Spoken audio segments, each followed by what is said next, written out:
rin. Ayan, magandang gabi. Magsimula po tayo sa prayer. Let's pray. Manalangin po tayo. Aming Diyos, lumalapit po kami ngayon sa inyo, ngayong gabi, para po sa pag-aaral namin tungkol sa kalikasan ng Panginoong Hesus. Nihiling namin, O Diyos, ang pagsama mo sa amin, lalo na sa mahirap na issue na kailangan namin pag-aralan at tutunghayan namin ngayong gabi. Nihiling ko po, Diyos, bigyan niyo kami ng pagpapakumbaba na tignan ang salita ng Diyos sa usapin na to. Bigyan niyo rin kami ng pagpapakumbaba na matanggap namin na merong misteryo na kailangan naming tanggapin na hindi maaarok ng isipan namin. Pero ganun din, bigyan nyo rin kami ng kasipagan ng isipan para pag-aralan ang katotohanan tungkol sa iyong pinakamamahal na anak. Inihiling namin, O Diyos, na huwag nyo kami hayaan na hindi maging palaaral, na huwag nyo kami hayaan na dahil sa misteryo ay tamarin kami sa pagkilala sa persona ni Jesus. Na bigyan nyo kami ng ganitong klase ng kabalintunaan na biyaya that we accept, that we cannot fully comprehend everything, but at the same time that we must search and seek and study the depths of your word regarding your glorious Son, Jesus. Nihiling namin ito ngayong gabi na gabayan nyo kami at huwag nyo kami hayaang mahulog sa mga kaliwat kanang pitfalls ng pagkakamali tungkol sa pagkilala kay Jesus. Pinupuri namin kayo at pinasasalamatan, O Diyos. Kilusan nyo rin ang ibang mga kapatid na available para makasama namin sila ngayon sa pag-aaral. At iataas namin ito sa pangalan lamang ng Panginoong Jesus. Amen. Ayan, so good evening po ulit. Again, ito yung Monday night studies natin regarding sa various topics naman yan. Kung ano yung pag-aaralan natin sa church, sa Bible class, yun din yung pag-aaralan natin sa mga susunod. So, yung para sa next Monday, yung hypostatic union, inaral natin. Tapos sa mga susunod, yung iba pang mga incarnation topics para ma-refresh, saka meron tayong ibang venue na makapag-discussion. So, yun yung gagawin natin sa mga susunod. So, etong topic na to, yung impeccability of Jesus Christ, may kinalaman din naman siya sa pagkakatawang tao ng Panginoong Jesus. Although very specific topic siya under mismo ng hypostatic union o pagkakatawang tao ng Panginoong Jesus. Pero, ayan, introduction lang at paalala lang. So ngayon, simulan natin yung study natin sa pagbibigay ko lang ng references natin for tonight. So ito yung mga gabay na ginamit natin. So 2 libro, tapos sandamakmak na articles. Yung book ni William Shedd, na Dogmatic Theology, kay Mark Jones na Knowing Christ, yung kay Kevin DeYoung, Theological Primer, Impeccability, ayan, kay Dr. Louis Johnson, Impeccability of Christ, si Dave Armstrong, ayan ay, yan si Dave Armstrong ay isang Roman Catholic, ano yan, apologist, pero alam naman natin na sa Roman Catholic Church ay sila ay orthodox, pero sa gospel sila ay mali. Kaya pag usapin ng orthodoxy, pwede tayong kumuha sa kanila ng mga reference katulad ng usapin ng Trinity, ng nature ni Christ. Kaya isa yun sa mga ginawa kong references na understandable. So ayan yung mga ginamit natin na references. So yung unahin natin na titignan ay yung hindi mo na controversial, yung pinaka-basic muna, na ang Panginoong Jesus ay walang kasalanan. Ang paulit-ulit na binabanggit ng scripture ay frequently and powerfully ay yung fact na isa lang ang taong hindi nagkasala. Sa buong scripture, ang claim ng Bible ay meron lang isang tao lang ang hindi nagkasala mula simula hanggang ngayon, hanggang sa bago dumating yung ikalawang pagparito. At sabi ni Mark Jones, yung fact na yon na merong isang tao na hindi nagkasala, yun daw ang comfort natin. Kasi ang kailangan natin ay isang sinless person na kumuha sa pwesto natin. Sabi rin ni Mark Jones na we should sooner consider ourselves sinless before we ever consider Jesus sinful. Ganun katindi yung claim ni Mark Jones, which is truth.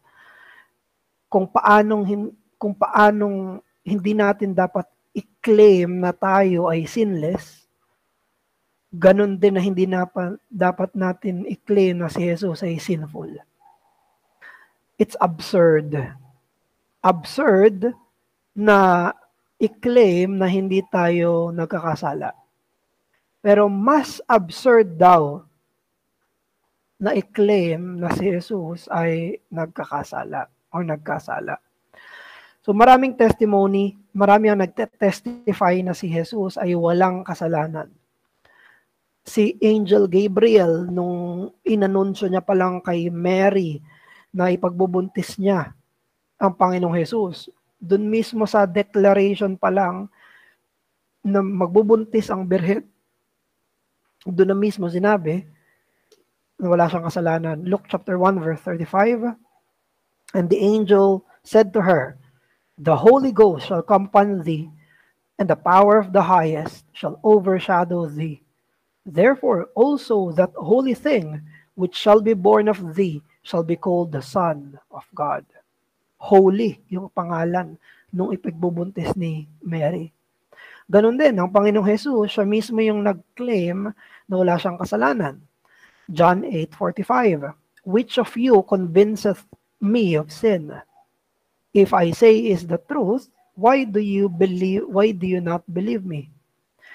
Sinabi mismo ng Panginoong Jesus, John 15 verse 10, if ye keep my commandments, ye shall abide in my love, even as I have kept my Father's commandment and abide in His love. Sabi ni Jesus, siya daw ay palaging sumusunod sa Ama niya. He have kept His Father's commandment.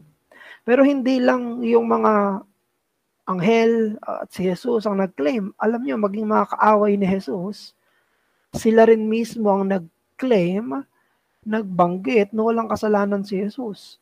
Si Judas mismo, Matthew 27 verse 4, saying, I have sinned in that I have betrayed the innocent blood. Sabi mismo ni Judas na ang itinatwa niya, yung ibinenta niya ay inosente, walang kasalanan. Si Herod Antipas, Luke 23 verse 15, no, neither did Herod, for I sent you back to him, and indeed, nothing deserving of death has been done by him.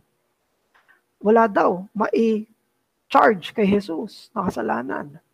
Ganon din si Pontius Pilate. John 18 verse 38.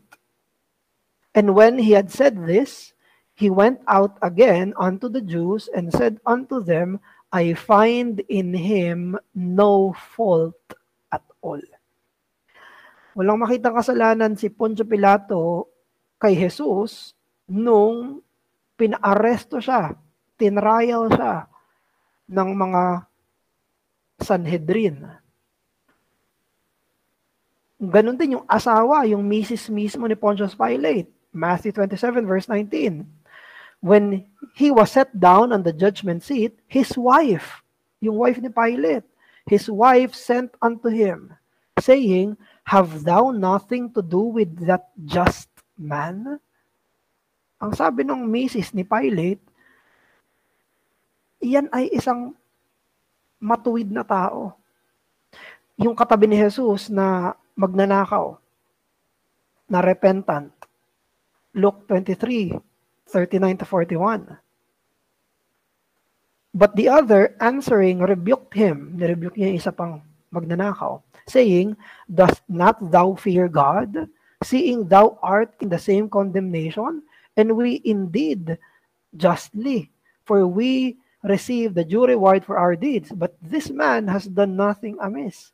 Sabi ng magnanakaw sa kapwa niya magnanakaw na nasa krus, tayo, may kasalanan tayo, kaya tayo nakapako dito, pero siya wala. So, mismong yung nag-condemn kay Jesus, pinipersecute si Jesus, nag-repent yung thief na yon. Yung Roman centurion, isa sa mga gwardya, isa sa mga sundalo, Luke 23:47, when the centurion saw what was done, he glorified God, saying, Certainly, this was a righteous man. Nakita niya hanggang mamatay si Jesus. Tapos sabi niya, ito ay matuwid. According to the Apostle Paul, walang kasalanan si Jesus. 2 Corinthians 5:21, For he hath made him to be sin for us who knew no sin, that we might be made the righteousness of God in him. Si Jesus daw, sabi ni Pablo, walang kasalanan. Tinuring na may kasalanan kahit na walang kasalanan. Si Peter, Apostle Peter mismo, sabi niya sa Acts 3:14, But ye denied the Holy One and the just, and desired a murderer to be granted to you. Mas pinili niyo pa si Barabas kaysa si kanino? Sa kanya na banal at walang kasalanan, na patas. 1 Peter 1:19, sabi ni Peter, But with the precious blood of Christ as a lamb without blemish and without spot. Si Apostle John, siya rin mismo nag-claim na walang kasalanan si Jesus, 1 John 3:5, And ye know that he was manifested to take away our sins, and in him there is no sin. Siya yung kukuha ng kasalanan, pero siya mismo ay walang kasalanan. Yun yung sabi ni Apostle John. At sa book of Hebrews 4:15, Hebrews 7:26-27. Yung Hebrews 4:15, bale, isa yan sa mga pagtutuunan natin ng pansin. For we have not a high priest which cannot be touched with the feeling of our infirmities, but was in all points tempted as we are, yet without sin. Lahat daw naranasan niya katulad natin, pero wala siyang kasalanan.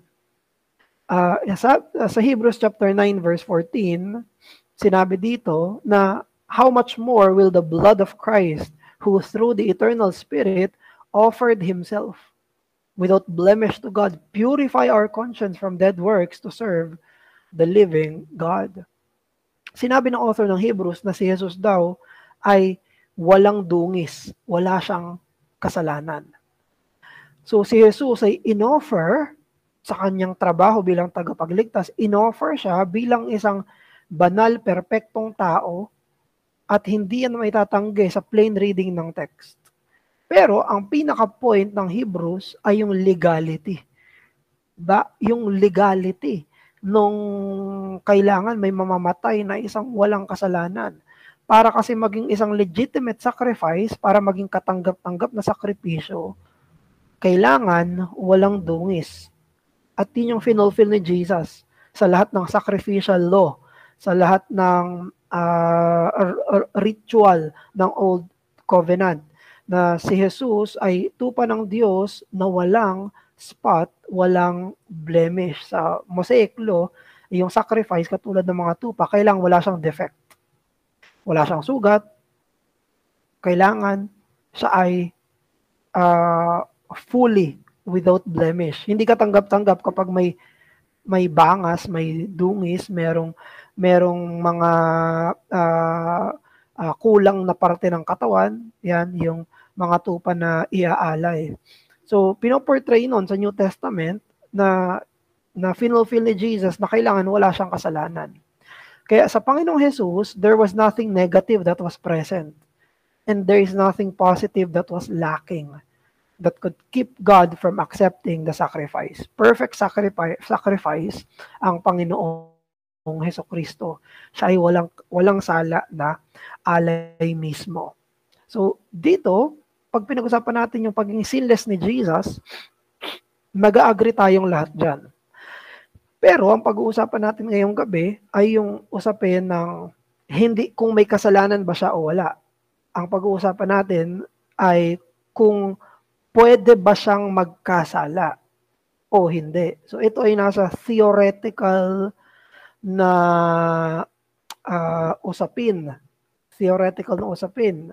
Sila ng mga nag-claim ng peccability at impeccability ni Christ, sila pareho ay nagsasabi na hindi nagkasala si Jesus sa buhay niya dito. Pero magkakaroon ng pagkakaiba doon sa kung ito ba ay posible.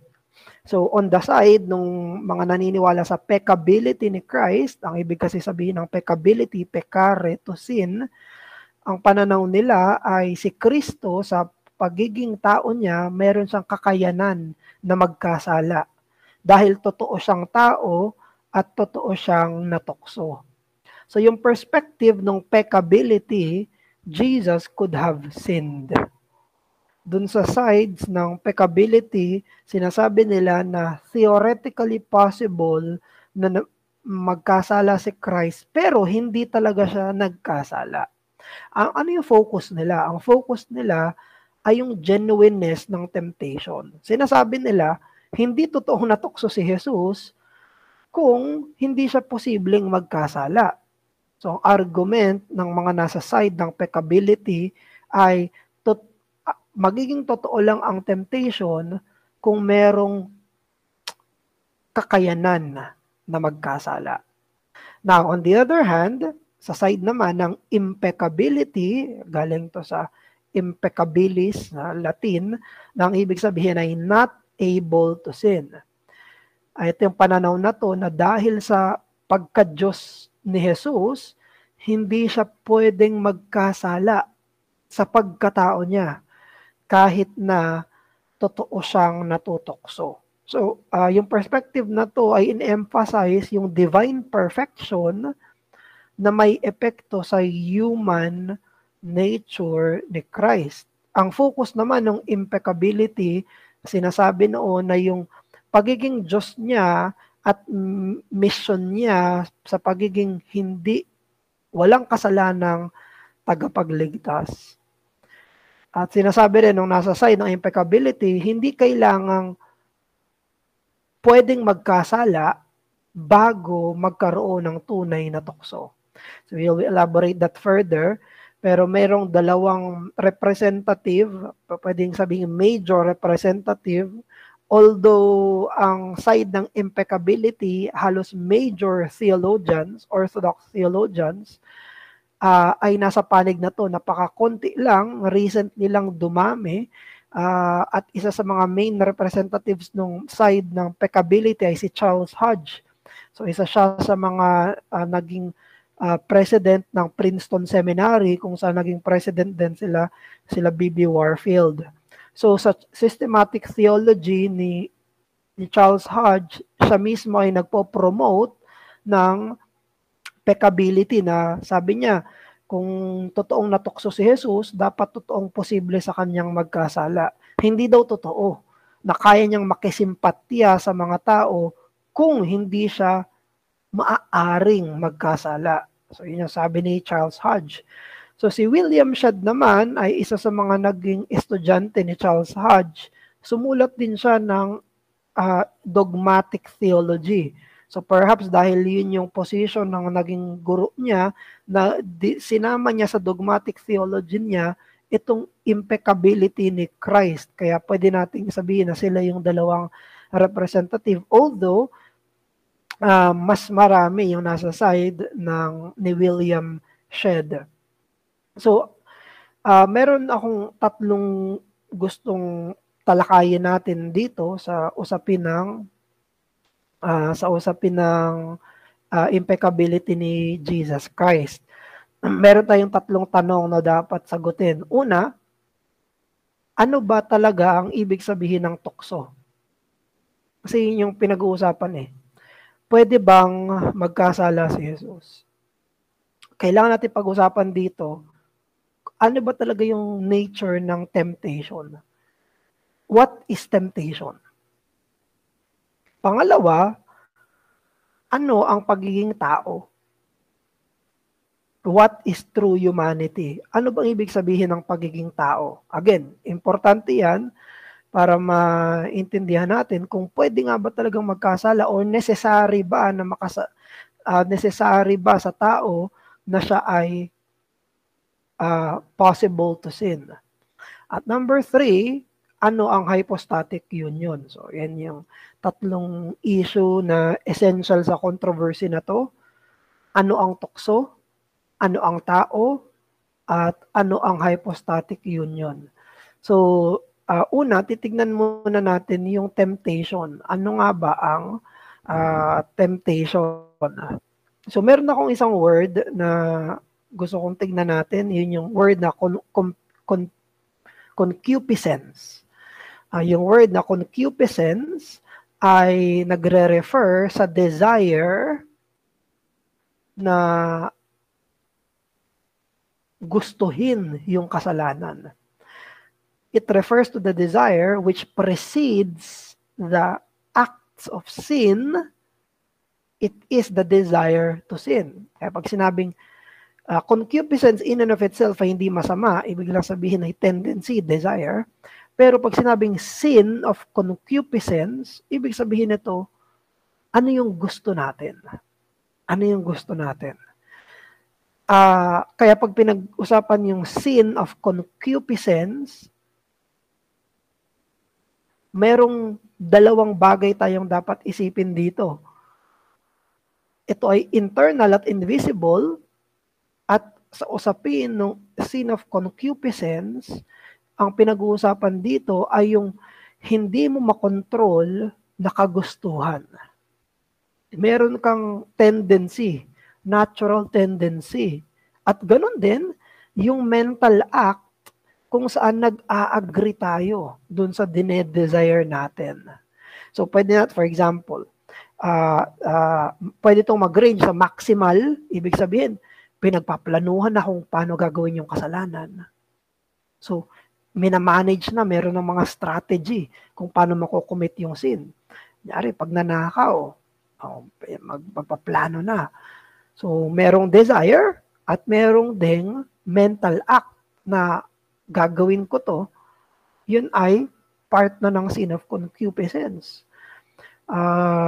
Pero meron din namang minimal na kung saan pumasok lang sa isip mo. Pumasok lang sa isip mo yung kasalanan, pero gusto mo. Yun, pero hindi mo ginawa.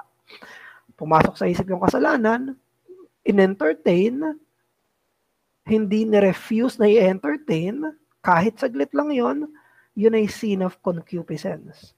Kaya pag pinag-usapan natin itong very important, naisip ko nga, may isang study na ito lang yung topic yung sin of concupiscence Kasi dito, importante ito para masagot natin itong tanong. Kasalanan bang gustuhin ang kasalanan? Kasalanan ba ang gustuhin ng kasalanan? Kung wala pa, hindi ka pa kumakagat, hindi mo pa siya ginagawa.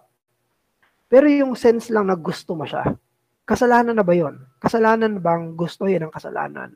Guilty ba tayo sa harapan ng Diyos kapag ginusto natin yung kasalanan kahit na hindi pa naman natin siya ginagawa? Kailangan ba natin ng kapatawaran mula sa Diyos kapag gusto natin yung kasalanan? Si Christ ba, namatay ba siya sa krus para sa kagustuhang magkasala? Kailangan ko bang mag-repent? Hindi lang sa kinomit na sin, kung hindi sa ginugustong sin. Kasi yun yung concupiscence. Now, punta tayo sa temptation. Pag pinag-usapan natin yung temptation, merong dalawang uri ng temptation. Merong temptation from the inside at merong temptation from the outside. So yung mga temptation galing sa labas, ito yung mga trials at sufferings. Temptations, kaya sa Bible, sa James chapter 1, pag binasa mo yung James chapter 1, ginagamit yung word na trial bilang temptation.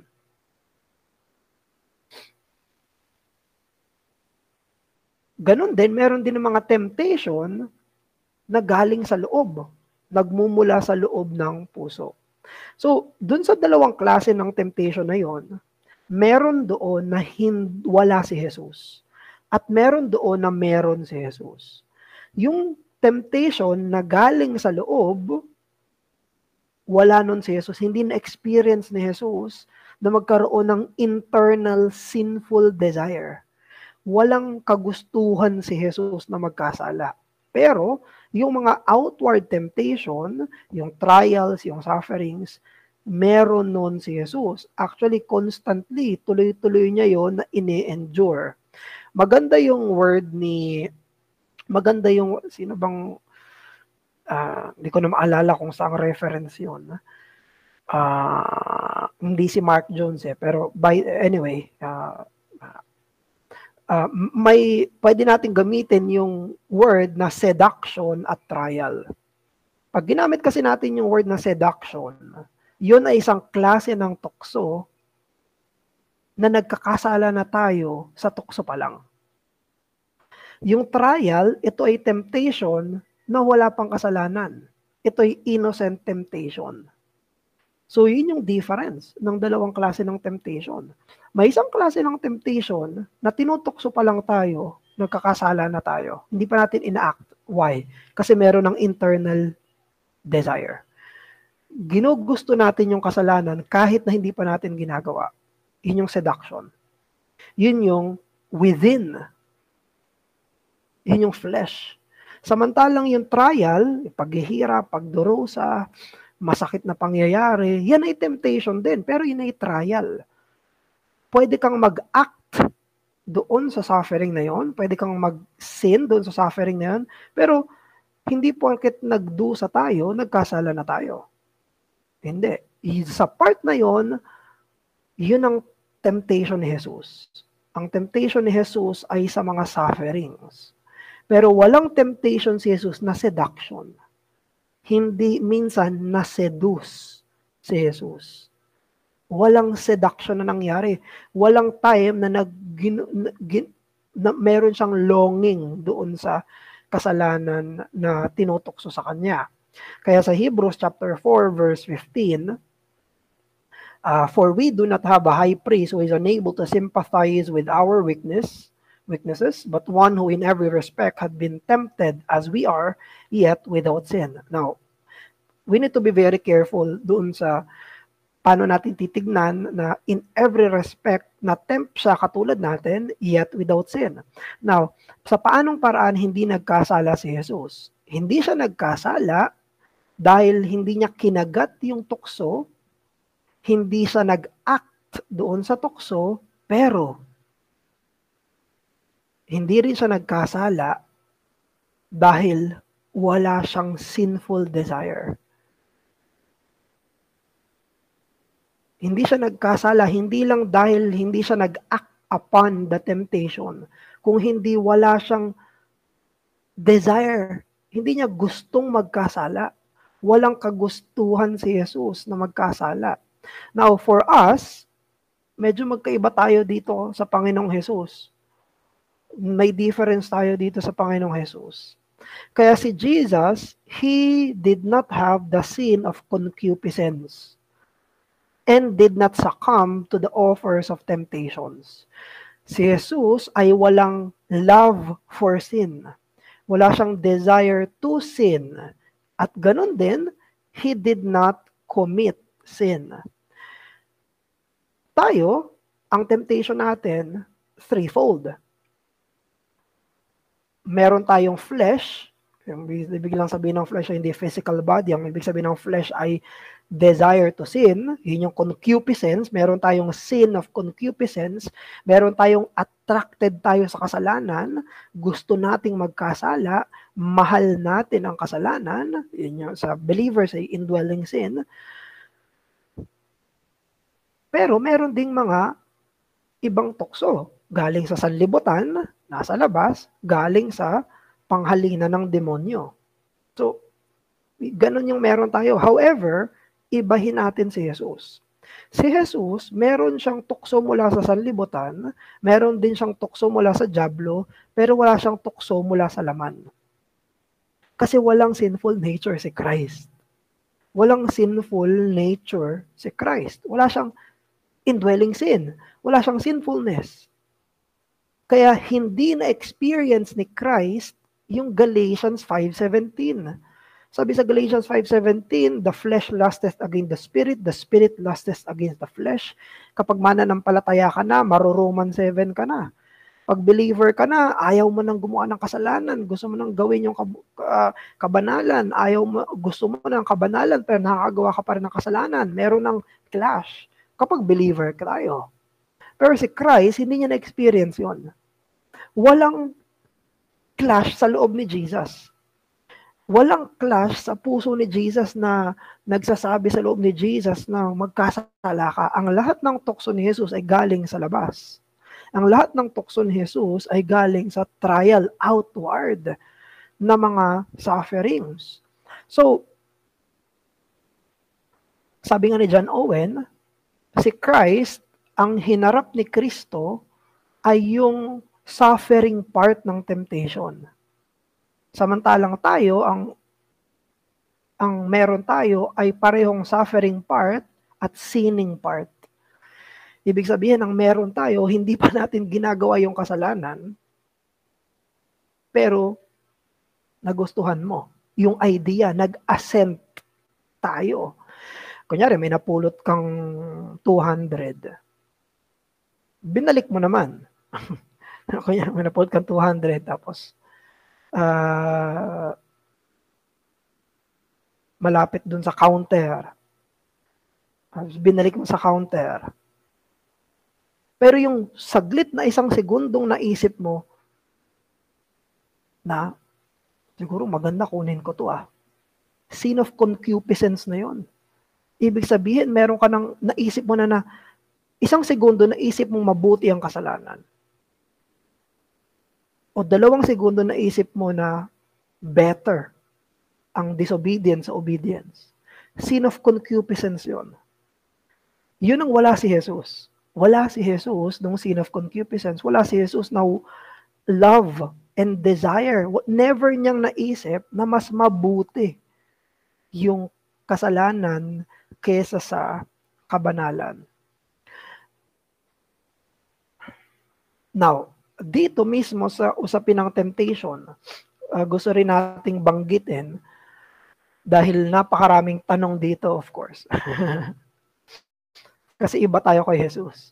Pero gusto kong dalhin tayo dun sa 2 subtopics. Una, na kahit walang sinful nature si Jesus, malakas pa rin ang temptation.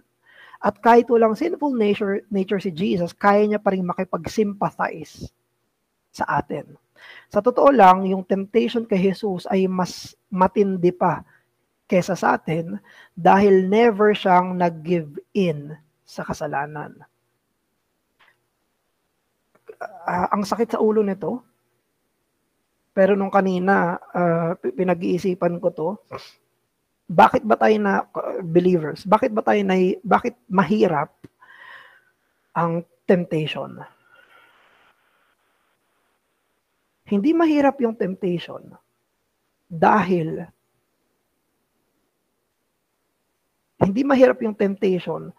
dahil sa kasalanan natin. Mahirap yung temptation dahil sa kabanalang meron na yung mga believers. Ang nagpapahirap ay dahil gusto na nating hindi magkasala.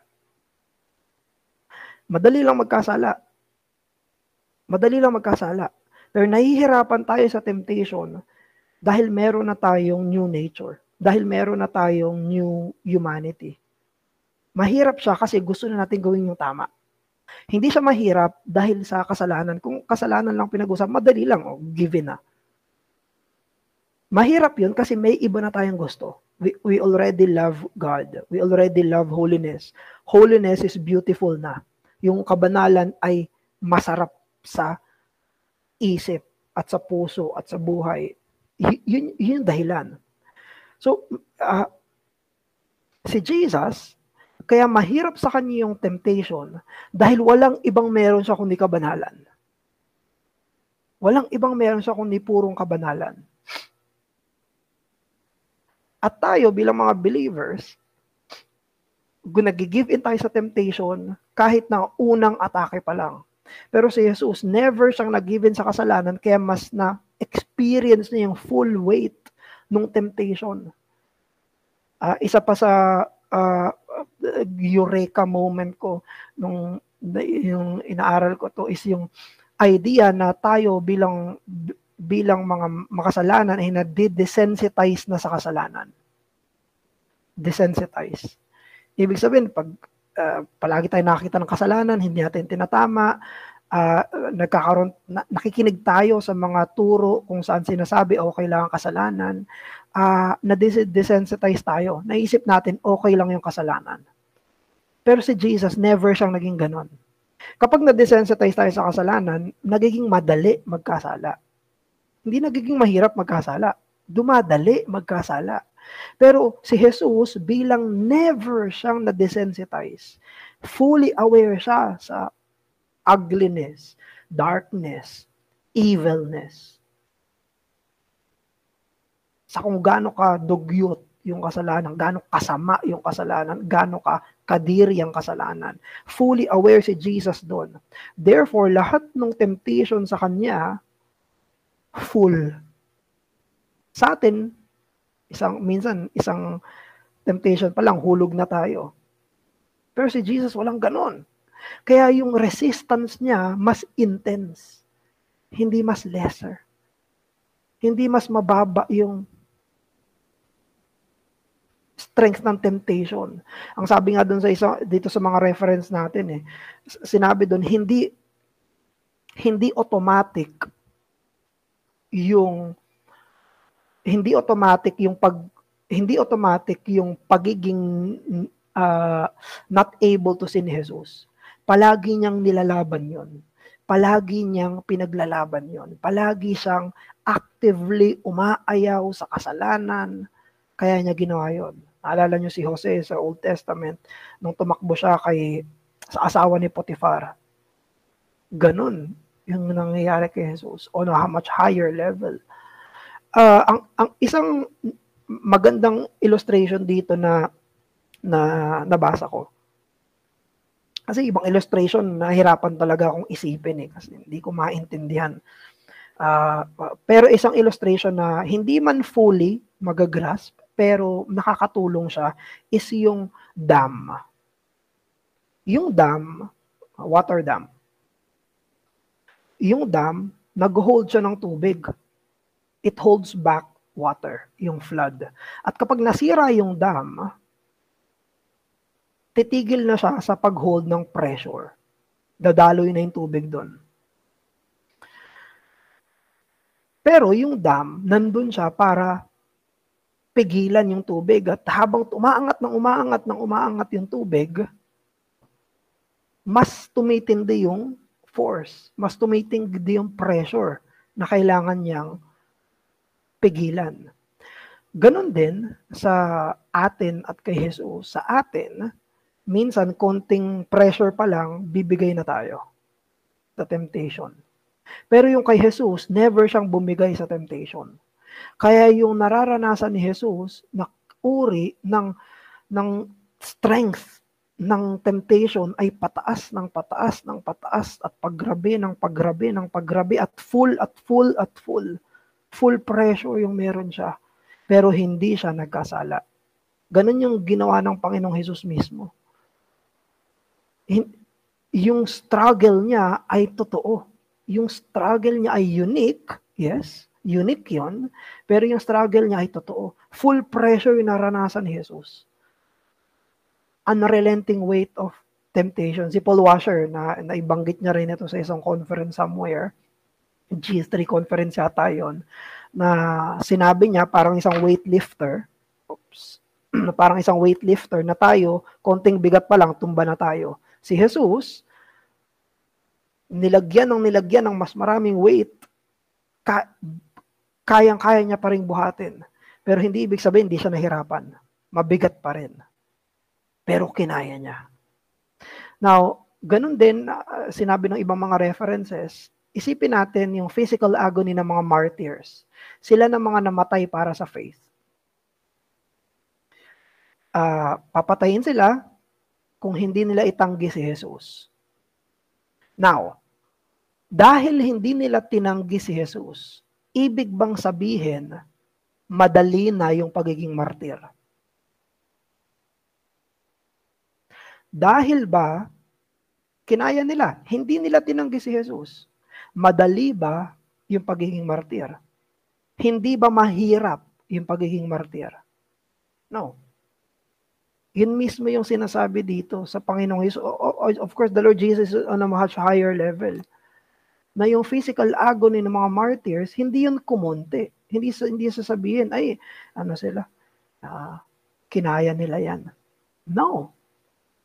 So, mas intense pa yung temptation sa mga martyrs na hindi na itanggi si Christ. Pero hindi nila ginawa. Pero hindi ibig sabihin madali. Hindi porket hindi sa kasalanan ay madali na. Now, isa pa ito sa gusto kong i-emphasize kung gaano kalakas yung temptation kay Jesus. Dahil ang peak na naranasan ni Jesus na pagdurusa ay impyerno. Si Jesus ay na-impyerno. Saan na impyerno si Jesus? Sa cross. Doon mismo sa Kalbaryo. Iniwan siya ng Ama. Ang naranasan niya ay buong pait at galit ng Diyos. Madali ba yun? Pwede ba nating sabihin na dahil not able to sin si Jesus, therefore madali na? No. Alam niyo yung ginawa ni Jesus? Hindi siya nagkasala kahit naranasan niya ng impyerno. Nasa impyerno siya pero hindi siya nagkasala. Ganon katindi yung temptation. Ang temptation ni Jesus ay nilagay siya, baliktad sila ni Adam. Si Adam ay nilagay sa paraiso pero nagkasala. Si Jesus ay nilagay sa impyerno pero hindi siya nagkasala.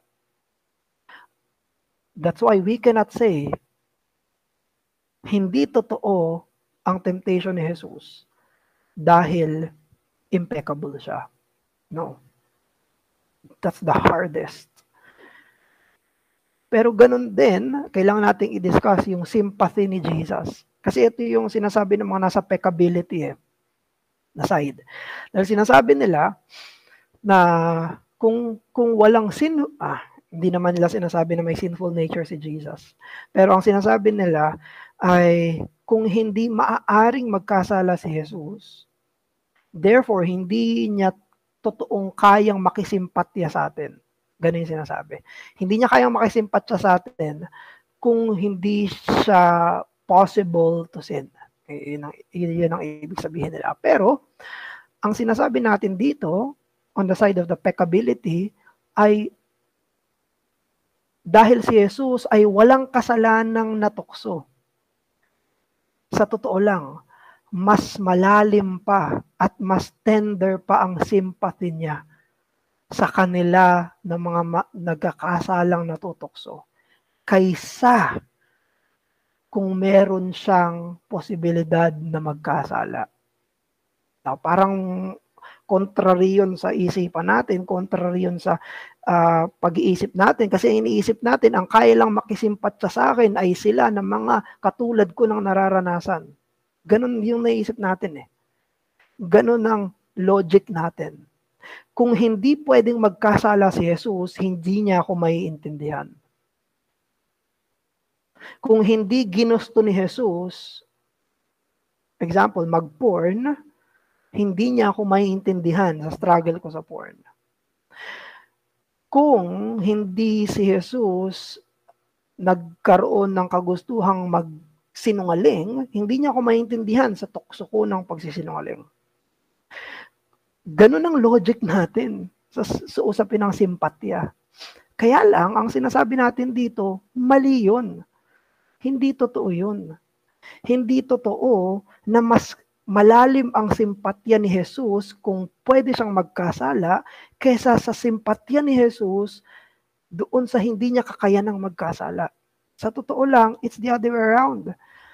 Dahil sa impeccability ni Christ, mas totoo, mas malalim at mas tender yung sympathy niya.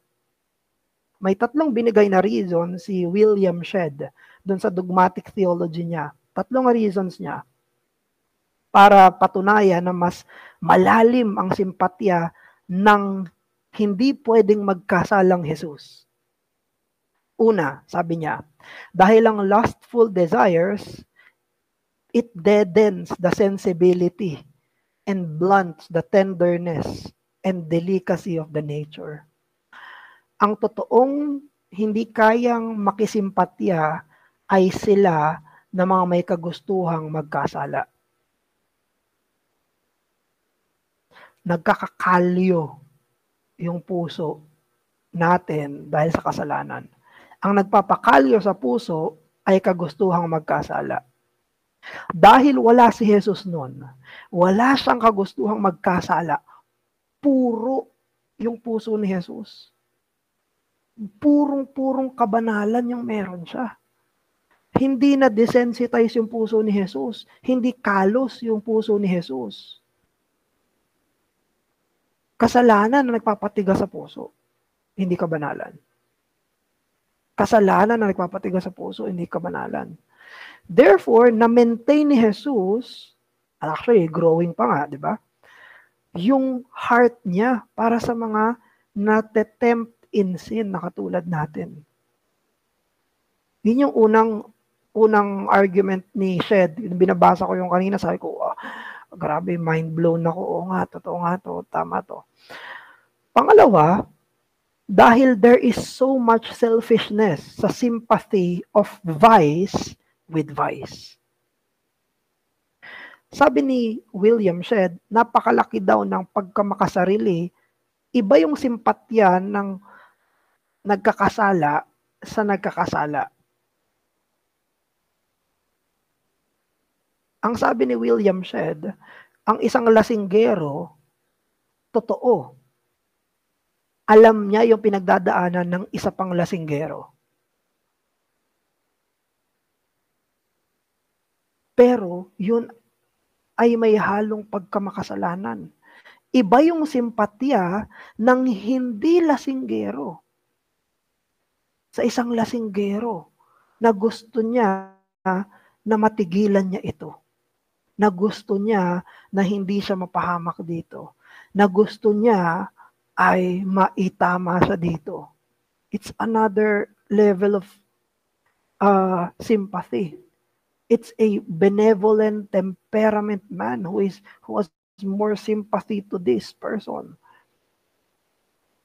Pero nadidisregard iyon. Kasi sinasabi niya, kasi ang vice sa vice, kasalanan sa kasalanan, parang nag-unite, no? Pareho tayo ng kasalanan. Dahil pareho tayo ng kasalanan, hindi mo sasabihin na hindi okay yun.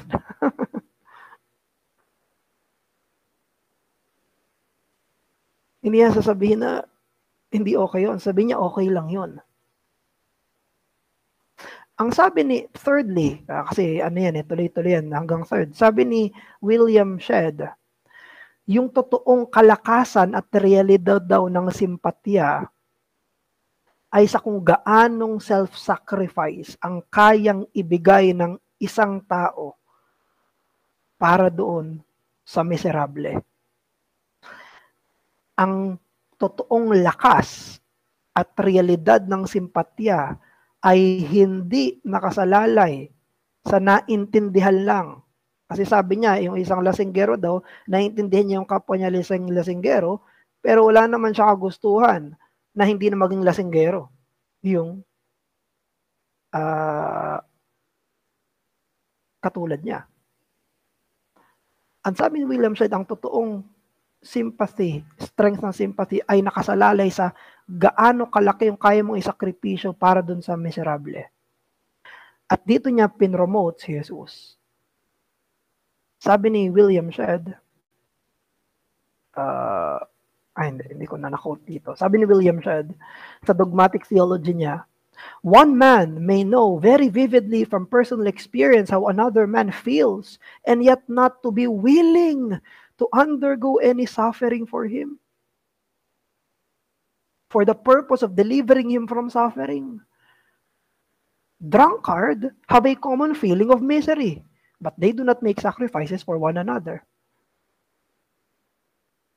Ang totoong testing point daw nito ay kung gaano kalaki yung isasakripisyo. At dito niya sinabi na si Kristo ay walang hanggang may simpatya sa tao ng kahit sino pa. Hindi kailangang maging posibleng magkasala si Jesus bago siya magkasimpatya sa atin.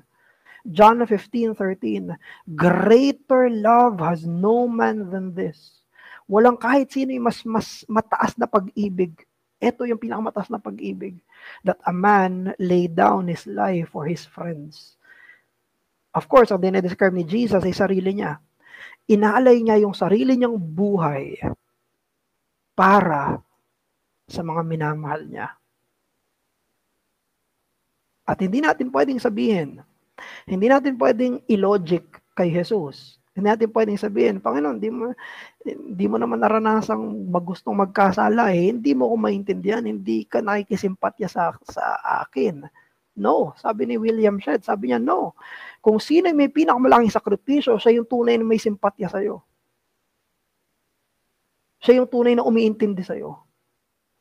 Kung sino yung nagsasakripisyo. Yung sino may inaalay. Yung sino yung may binibigay. Yung sino yung may tinatanggal sa sarili niya. And sino pa ba? Si Jesus.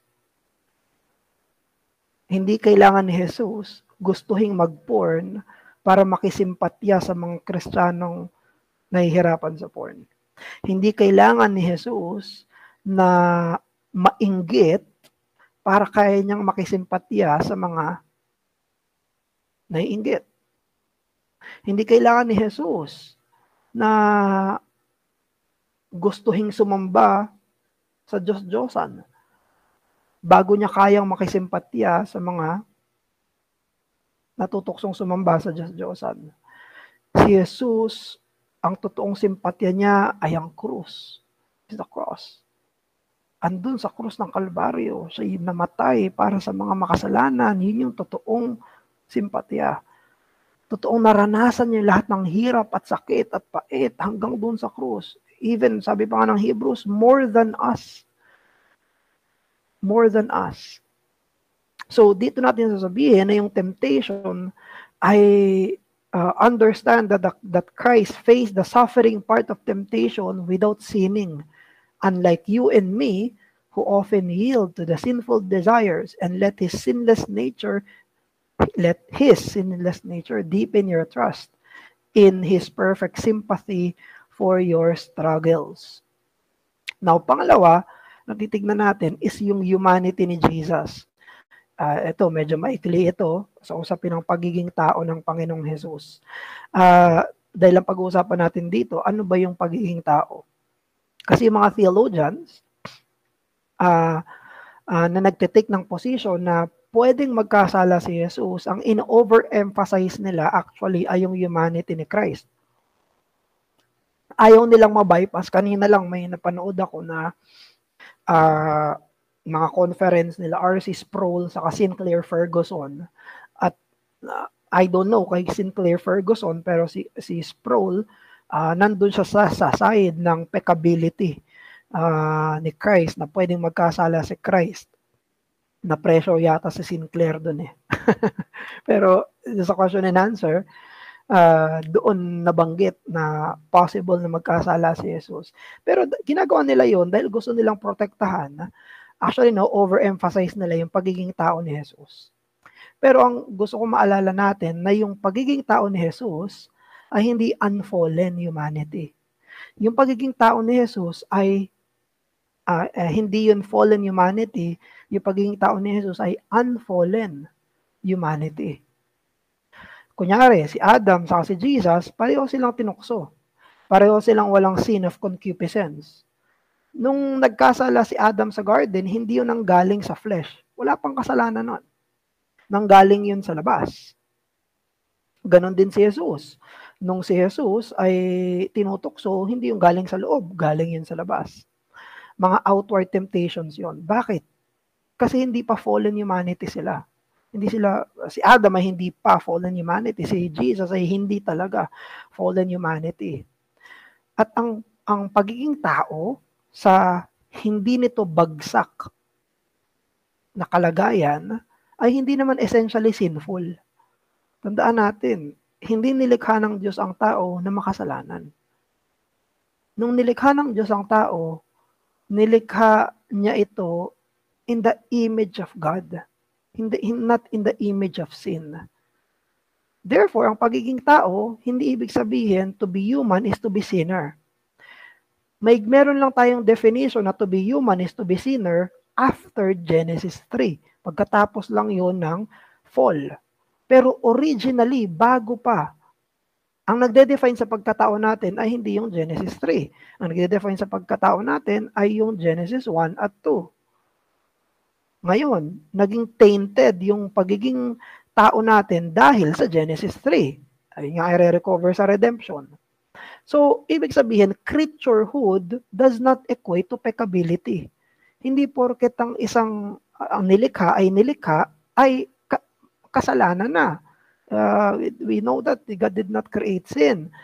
A lack of divine perfection does not constitute sinful potential. Hindi porket hindi Diyos ay makasalanan na.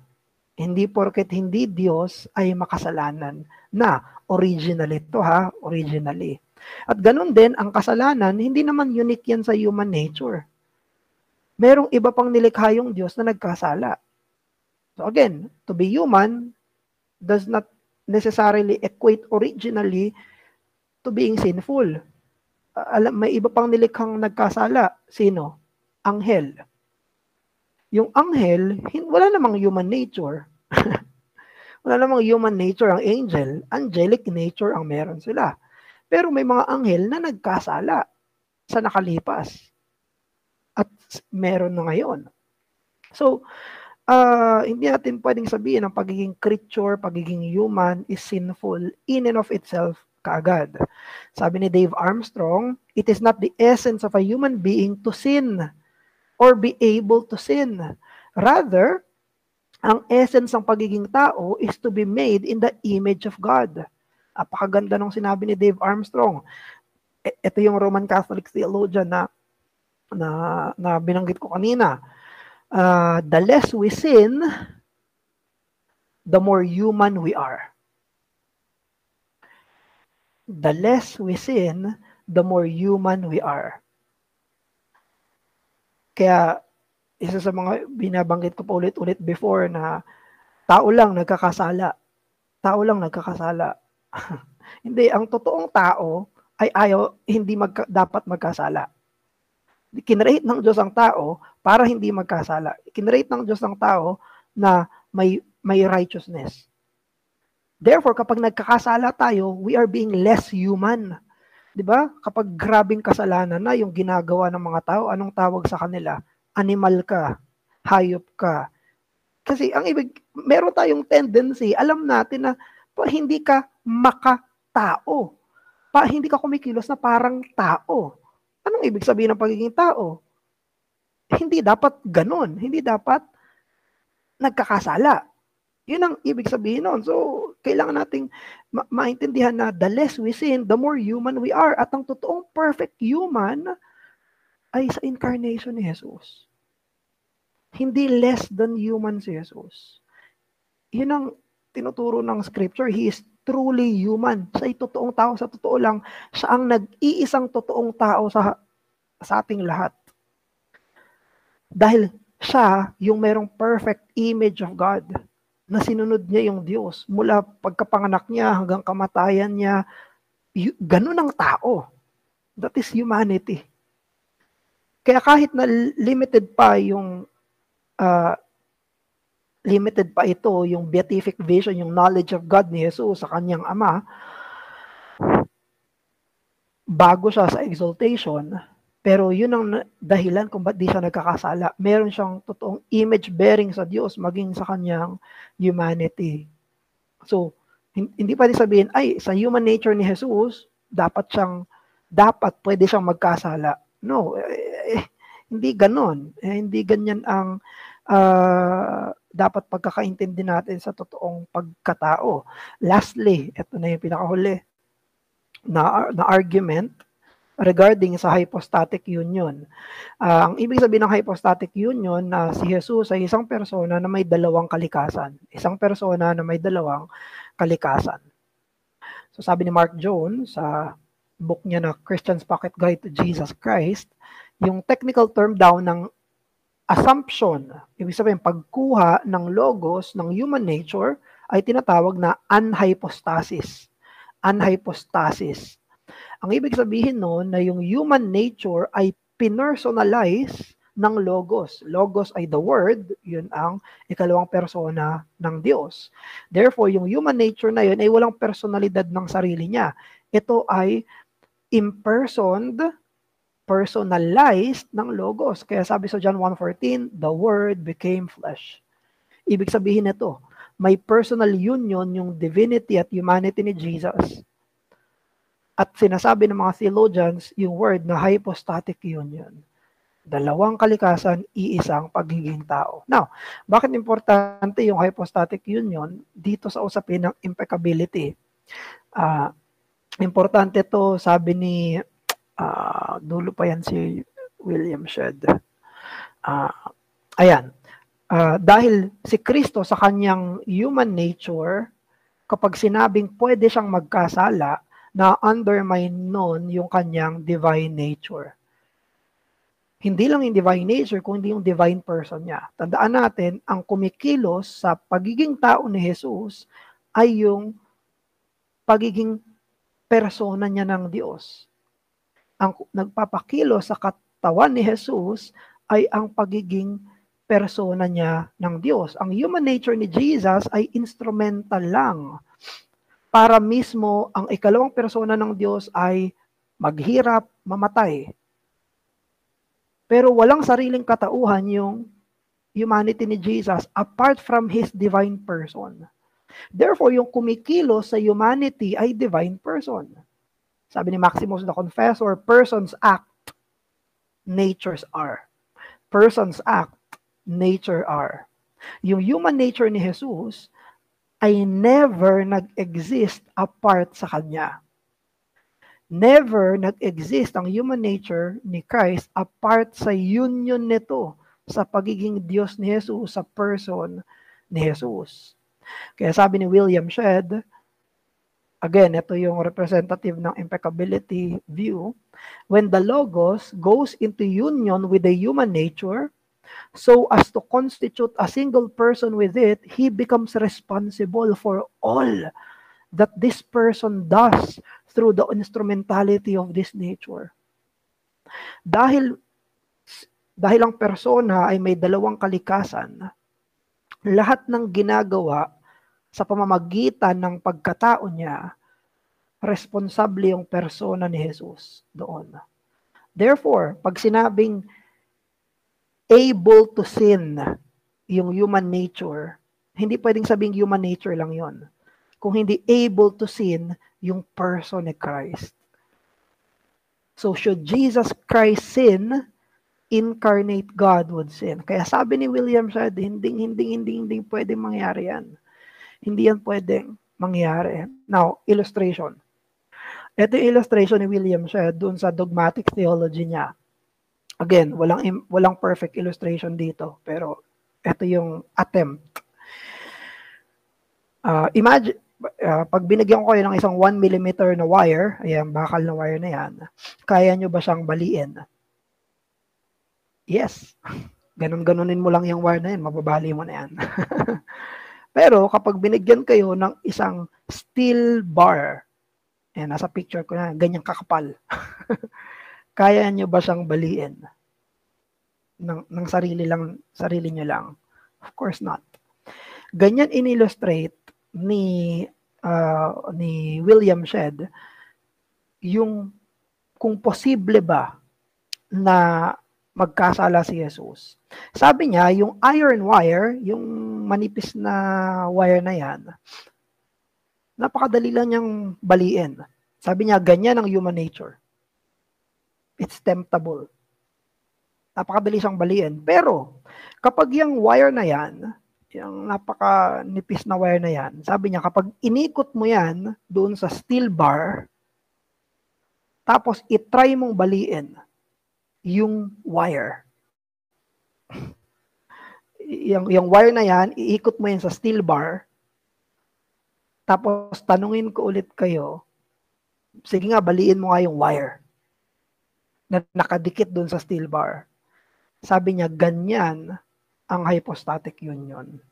Again, imperfect illustration ito, but for us to understand, sabi ni William Shedd, hindi pwedeng magkasala si Jesus dahil sa union, the hypostatic union. Hindi mo pwedeng sabihin, hindi natin pwedeng sabihin na hindi pwedeng magkasala yung human nature niya. Hindi mo nga maipaghihiwala yung human nature sa divine nature eh. Never nag-exist yung human nature apart from the person of the divine Christ, divine second person of the Trinity. So sabi niya, kung kaya, katulad na hindi natin kayang baliin yung pinulupot na wire sa isang steel bar, hindi pwedeng magkasala si Jesus doon sa mga temptations niya. Siya ay impeccable. Now, bilang pagtatapos, si Jesus na walang kasalanan ay siya ring inalay. Si Jesus na walang kasalanan ay siya ring inalay. Ang kailangan natin i-prioritize sa pagiging walang kasalanan ni Jesus ay yung pagiging walang dungis niya na tupa ng Diyos na nag-aalis ng kasalanan ng sanlibutan. 1 John chapter 2 verse 29. At siya na walang kasalanan ay ipinako doon sa puno. Galatians chapter 3 verse 13. Si Apostle Paul mismo ang nag-affirm ng glorious text na ito. 2 Corinthians chapter 5 verse 21. For our sake, He made Him to be sin who knew no sin, so that in Him we might become the righteousness of God. Siya na walang kasalanan ay tinuring na makasalanan para tayo na may kasalanan ay turing na matuwid sa harapan ng Diyos. Ayan ang ebanghelyo. Ayan ang mabuting balita. Doon sa krus, si Jesus ay tinuring ng Diyos na pinakamalalang makasalanan. Hindi dahil may kasalanan siya, kung hindi dahil ipinataw sa kanya yung kasalanan ng mga mananalig at mga mananampalataya. Ito'y tinatawag na imputation. Ito'y trabaho ng Diyos kung saan binibigay niya sa walang sala yung sala at yung katwiran ng walang sala sa mga may sala. This is the divine exchange, glorious exchange. At yan yung dahilan kung bakit importante ang pagiging walang kasalanan ni Jesus. Kaya tayo tatanggapin sa harapan ng Diyos dahil sa katwiran niya, kabutihan niya, pagiging walang sala niya, hindi dahil sa kabaitan natin. Hindi dahil sa katwiran natin. Hindi dahil mabuti akong tao. Masama tayong tao. Makasalanan tayong tao. Rebelde tayong tao. Pero siya yung namatay para sa pwesto ng mga mananalig sa Kanya. Ang kasalanan natin ay pinataw kay Jesus sa krus para ang perpekto niyang katwiran, walang kasalanan, ay ipataw sa atin na tumatanggap sa pamamagitan lang ng pananampalataya. Jesus, the sinless one, is also Jesus, the offered one. So dito po nagtatapos, time check, 10:16. Nagtatapos yung natin, lecture natin.